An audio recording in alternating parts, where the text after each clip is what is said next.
उद्देश्य। वीडियो देखने वाले सभी लोगों को नमस्ते। नासिका, नाक तथा गला, द नोज एंड थ्रोट। हम नासिका के नासा द्वारों अर्थात नथुनों से श्वास लेने के दौरान वायु अंदर खींचते हैं। सर्दियों में जब वायु शीतल होती है तो यह नासिका के आंतरिक अस्तर के समीप की रुधिर के संपर्क में आने पर शीघ्रता से गर्म हो जाती है।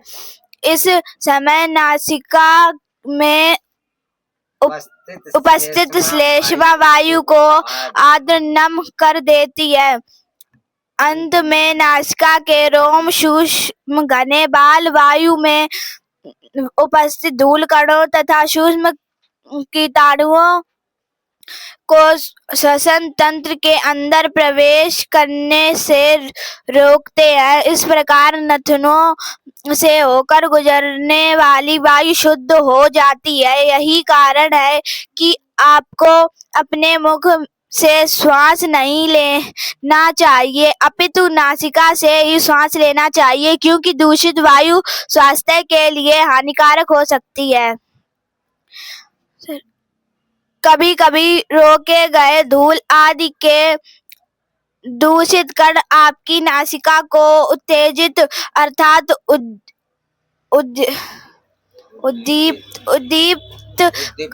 उद्दीपित कर देते हैं, जिसके फलस्वरूप आपको छींकें आती हैं। अब यह स्वच्छ आर्द्र वायु आपके गले से होकर गुजरती है तथा वहां से वायु नलिका के माध्यम से श्वसन तंत्र में गहराई तक प्रविष्ट करती है। श्वासनाल तथा श्वसनिया, ट्रेचा एंड ब्रोंचिन। जब हम श्वास अंदर लेते हैं तो वायु गले होती हुई श्वासनाल अथवा ट्रेकिया में प्रवेश करती है और शीघ्र ही वायु ऐसे स्थान पर पहुंचती है जहां पर श्वासनाल दो नलियों में प्रशाखित हो जाता है। इन नलियों में से प्रत्येक को श्वसन कहते हैं। प्रत्येक श्वसनी पुनः छोटी छोटी नलियों तथा वहां से अत्यंत सूक्ष्म प्रकाशित शुद्ध में प्रस्रवित हो जाती है। ये अत्यंत सूक्ष्म प्रशाखाएं संयुक्त रूप से अंगूर की भांति गुब्बारों के समूह की संरचना बनाती हैं, जिन्हें वायुकोश कहते हैं। ये वायुकोश अथवा फुफ्फुस फेफड़ों के अधिकांश ऊतकों की रचना करते हैं। फेफड़े श्वसन तंत्र के प्रमुख अंग हैं। पतली भित्तियों वाले वे वायुकोश सूक्ष्म कोशिकाओं के एक जाल से घिरे रहते हैं। यह स्मरण रहे कि आपका रुधिर श्वास द्वारा ली गई वायु में से ऑक्सीजन का अवशोषण करता है। वायु कोशों से ऑक्सीजन इन कोशिकाओं में प्रभावित होने वाली रुधिर से मिल जाती है। इसी दौरान अवशिष्ट कार्बन डाइऑक्साइड गैस रुधिर से वायु कोश में पहुंच जाती है। अगले ही क्षण आप निश्वास के दौरान अवशिष्ट कार्बन डाइऑक्साइड गैस को बाहर निकाल देते हैं। मनुष्य में परिसंचरण। मनुष्य में पदार्थों का परिवहन एक विकसित परिसंचरण तंत्र सर्कुलेटरी सिस्टम द्वारा होता है। परिसंचरण तंत्र मुख्यतः रुधिर वाहिनियों, हृदय तथा रुधिर का बना होता है। इसके मुख्य मुख्य कार्य इस प्रकार हैं। रुधिर वाहिनियां, ब्लड वेसल्स। रुधिर वाहिनियां मुख्यतः 3 प्रकार की होती हैं: धमनियां, कोशिकाएं तथा शिराएं। कोशिकाएं: धमनियों का जाल रुधिर को शरीर के सभी भागों तक ले जाता है। इनकी भित्तियां इतनी मोटी होती हैं कि इनमें भोजन तथा ऑक्सीजन नहीं गुजर सकती। पदार्थों के परिवहन का मुख्य कार्य करने के लिए रुधिर को मोटी धमनियों में से पतली भित्ति वाली कोशिकाओं में जाना पड़ता है। भोजन तथा ऑक्सीजन कोशिकाओं की पतली भित्तियों में से गुजरकर कोशिकाओं में प्रवेश करता है। धमनियां बाएं निलय द्वारा पंप किए जाने के पश्चात रुधिर शरीर की सबसे बड़ी वाहिनी महाधमनी में पहुंचता है। महाधमनी रुधिर को हृदय से शरीर के अन्य भागों तक पहुंचाती है। शीघ्र ही महाधमनी छोटी छोटी धमनियों में बट जाती है, जो शरीर के सभी भागों में पहुंचकर एक जाल बनाती है। शिराएं: ऑक्सीजन देने के बाद रुधिर दोबारा गाढ़ा लाल हो जाता है तथा रुधिर कोशिकाओं से निकलकर रुधिर वाहिनियों, जिन्हें शिराएं कहते हैं, में प्रवेश करता है। शिराएं रुधिर को शरीर से वापस हृदय में ले जाती है। शिराओं में छोटे छोटे एक पथीय कपाट वाल्व होते हैं। कपाट रुधिर को विपरीत दिशा में बहने से रोकते हैं, इसलिए इनमें रुधिर सदैव हृदय की ओर बहता है। जुगली करने वाले जंतुओं में पाचन: रुमिनेंट अथवा रोमंथी वे जंतु होते हैं जिनके खुर होप्स फटे होते हैं तथा जो जुगाली करते हैं। ऐसे जंतुओं के आमाशय में 4 गुहाएं होती हैं। ये रुमेन अथवा प्रथम आमाशय, रेटिकुलम अथवा द्वितीय आमाशय, ओमेसम अथवा तृतीय आमाशय तथा एवोस्मेसम अथवा चतुर्थ आमाशय कहलाती हैं। पाचन डाइजेशन: सामान्यतः रोमंथी अधचबे भोजन को ही निगल लेती हैं। निगलने के बाद भोजन रुमेन में पहुंचता है, जहां पर इसका आंशिक पाचन होता है। रुमेन से यह भोजन रेटिकुलम में पहुंचता है, जहां पर यह नरम होता है तथा छोटे छोटे पिंडक निकालता है, जिसे जुगाल कहते हैं। बाद में जंतु इस जुगाल को पुनः मुख में लाता है, जहां पर इसे भली भांति चबाया जाता है। यहीं पर इसमें लार भी मिलती है। जंतु दोबारा इस जुगाल को निगलता है। अब यह रेटिकुलम से होते हुए ओमोसम तथा एवोमेसम में पहुंचता है, जहां पर आमाशय रस पाचन को पूर्ण करते हैं। भेड़, मवेशी, बकरी, हिरण आदि प्रमुख रोमंथी हैं।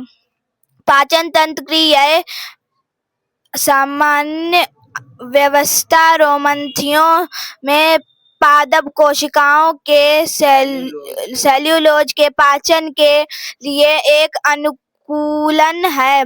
रोमंथियों के अतिरिक्त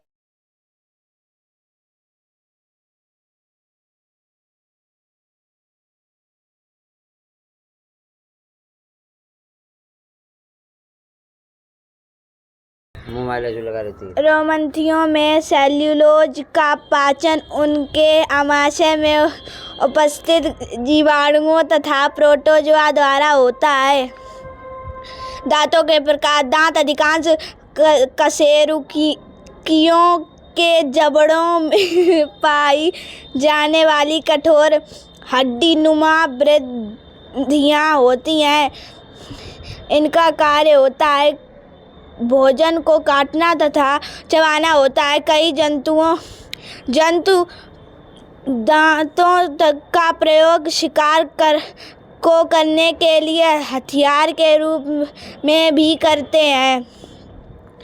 मनुष्य के दांत तथा उनके कार्य human teeth and their functions.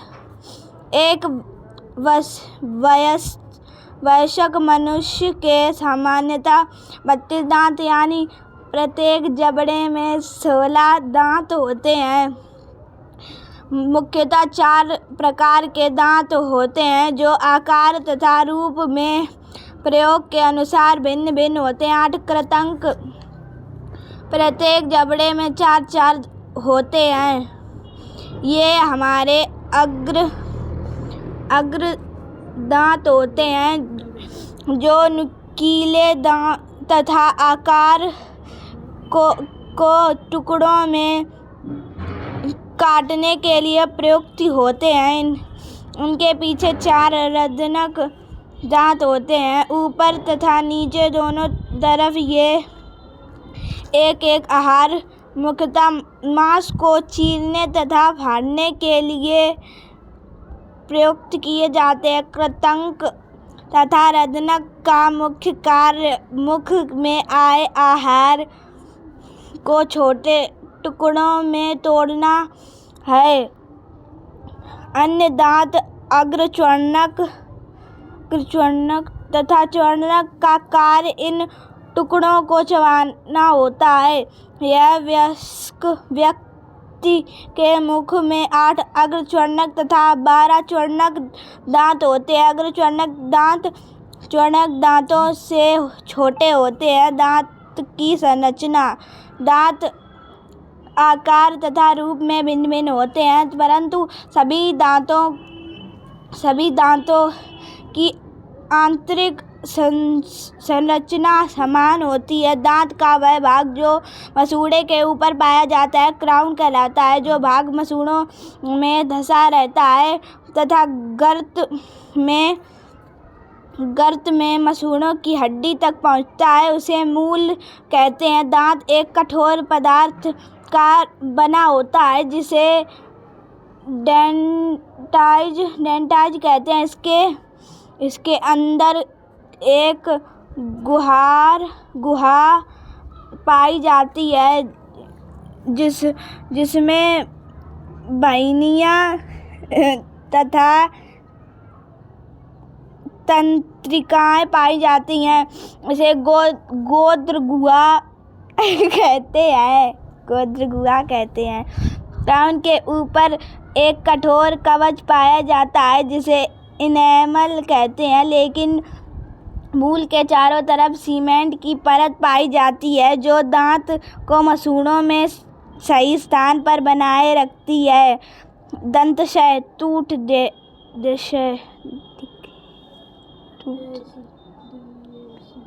आहार ग्रहण करने के पश्चात दांतों पर ध्यान न दिया जाए तो शीघ्रता से दंताशय होने लगता है। अतः नियमित रूप से दातून तथा ब्रश करना चाहिए तथा दांतों में किसी भी प्रकार की समस्या होने पर अतिशीघ्र दंत चिकित्सक से उपचार करना चाहिए। दूध के दांत मिल्क टीथ। हमारे पूर्व जीवन काल में दांतों के 2 समूह सेट होते हैं। प्रथम सेट के दांत शैशव काल में 6 से 24 महीने के बीच में निकलते हैं। इन्हें दूध के दांत मिल्क टीथ कहते हैं। दूसरे सेट के दांत जिन्हें स्थायी दांत परमानेंट टीथ कहते हैं 6 वर्ष की आयु से निकलने आरंभ होते हैं तथा 20 वर्ष की आयु तक निकलते हैं। स्मरणीय तथ्य पर पोषण वाले सजीव शाकाहारी, मांसाहारी या सर्वाहारी होते हैं। प्राणी संभोजी पोषण वह पोषण होता है जिसमें सजीव ठोस भोजन ग्रहण करते हैं। पोषण के चरण क्रमशः अंतग्रहण, पाचन, अवशोषण, स्वांगीकरण तथा बहिर्वेशन। मनुष्य के पाचन तंत्र के प्रमुख अंग मुख, ग्रासनली, आमाशय, छोटी आंत तथा बड़ी आंत हैं। श्वसन तंत्र के प्रमुख अंग नासिका तथा श्वासनाल तथा श्वसनिया है। परिसंचरण तंत्र के प्रमुख अंग धमनियां, कोशिकाएं तथा शिराएं हैं। फटे खुर वाले तथा जुगाली करने वाले जंतु रूमिनेंट या रोमंथी कहलाते हैं। दांत 4 प्रकार के होते हैं। कृंतक,